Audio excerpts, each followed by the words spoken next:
I saw footprints on the sidewalk as I was coming around the corner. Their tread was deep and warm with grease, like they'd been traced before.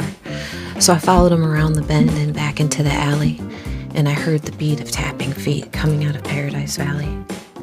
Lyon and Hampton were flying home to the sounds well known as saxophone, and the audience was screaming as inhibition was leaving to the blinking beat of the marquee. Myself, I found in my same old town, but the scene around me was changing.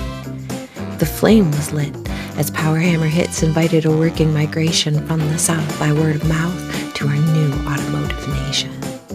The buildings surrounding were the remembrance of founding fathers in times of old, when secrets were hidden and thinking forbidden, and faith was bought and sold. The streets looked familiar, but like a game of billiards had been pocketed years ago. Though the sounds remained, recorded, refrained, and now only played on public radio. I knew by now, but not quite how, that those footprints traced back in time. So I reconciled in single file. I joined the patrons in line. The flyers read like Wonder Bread, fashioned to cultural acceptance.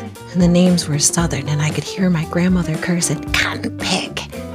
There were black and white faces inside places holding their instruments proud, and the notes were emanating, addressing stagnating rural fare and sounds. Then suddenly I tripped, and as backward I slipped, the faces around me changed.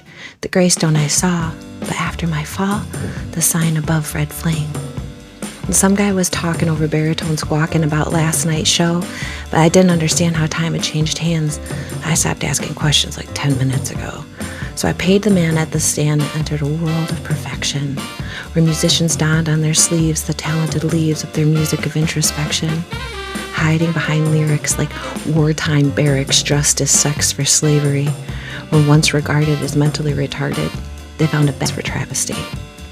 Their creative retort was of a bubblegum sort that could touch any man's soul. This was pre-rock, mainly gospel and pop, with money brought in by polka. I ordered a drink and was saved from a fink by a little guy who called himself Beans. He had a briefcase, and I could tell by his face that he knew all about the scene.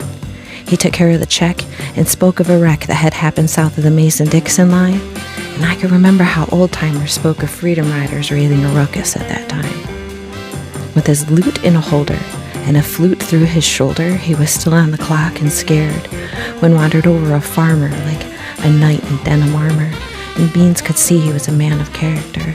And full knowing the restriction of Southern conviction in regards to a man's skin, he gave that farmer his case till tomorrow to bring to his hospital of kin. And sure as he knew what that farmer would do, his loot had been returned. And when asked of its contents, the farmer's response was to thank Beans for the trust he had earned. We were surrounded by spirits whose Motown lyrics I'd heard growing up in the D. The Fortune Browns were collecting sounds, and Billy was hanging with Barry. DJ set the stage for what should be played to every Johnny who had a transistor, and the working class was coming up fast, forming calluses over their blisters. There was a grit and grime and swinging in time that was quick and strong in gestation, and hard work was the goal, and no resolve for more, because comfort didn't call for concentration. Well, with the crone here like Hades, I excused to the ladies and noticed the footprints again. So I turned and waved and bid good day to my newfound informative friend. My right foot was planted and time again slanted. Now a freeway occupied this space. My steps traced back to the city I knew, but not quite up to my date. And there were these kids on the corner who said for a quarter they'd beatbox a ditty for me. So gladly I paid them and gratefully thanked them for sharing their story with me.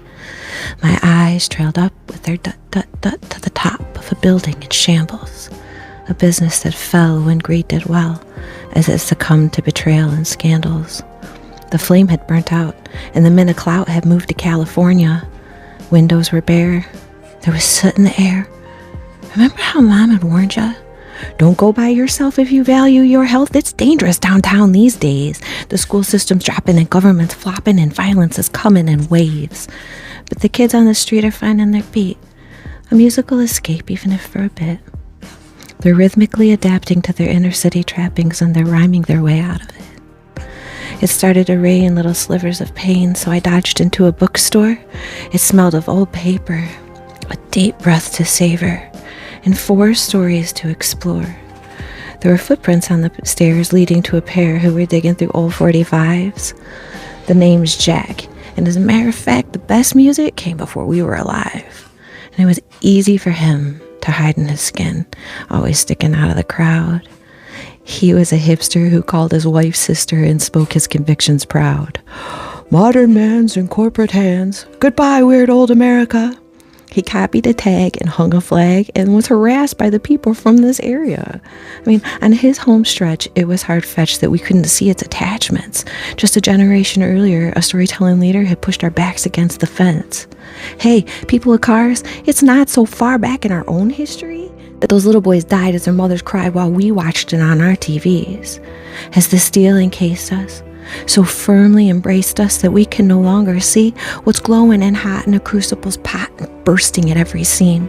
We live here to work, and from the time of our birth, we're taught sweat is mightier than brains. And then we age here quickly, senile and sickly. Our resentment flows through our veins. Again on the floor, the path once more presented me an exit, and I followed back the long day's tracks and pondered while in transit. I heard concrete souls whose stories told the rising of the city, where 4 generations from varying nations had come to make a living. And I felt blessed in this beautiful mess to be a part of something so deep. But it's been a long day, and what can I say? I really should get some sleep.